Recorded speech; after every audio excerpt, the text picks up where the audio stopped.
Ayan po mga kapuso, nagsisimula na pong magbasbas dito po sa mga deboto na nasa labas ng simbahan dito po sa may Quezon Boulevard.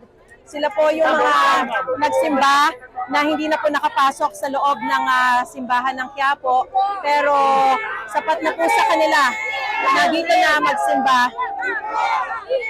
Katatapos-tapos lamang po mga kapuso ng ika-20 misa, Fiesta Mass dito sa Quiapo Church.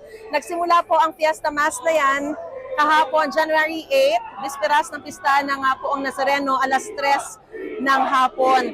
At meron pong total na 33 na Fiesta Masses mula kahapon hanggang ngayong araw para po sumimbolo sa 33 taon ng Panginoong Jesus dito sa lupa. So, ayan po. Makikita natin ang napakaraming mga deboto na nandito po sa labas. Sila po ay binabasbasan habang ang nandito naman po ay nakapila. Meron pong 4 quadrants po dyan. Sila po ay naghihintay para sila naman ay makapasok sa loob po ng simbahan. So tuloy-tuloy po, bawat oras, ang mga misa po dito sa Quiapo Church.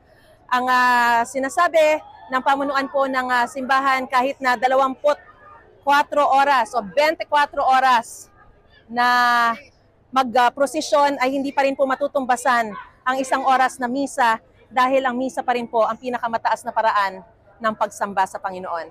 So yan po muna ang latest na sitwasyon mula pa rin dito sa Quiapo Church. Abangan nyo po ang kabuuan ng aking ulat mamaya sa 24 oras. Ako po si Mariz Umali, nag-uulat para sa GMA Integrated News.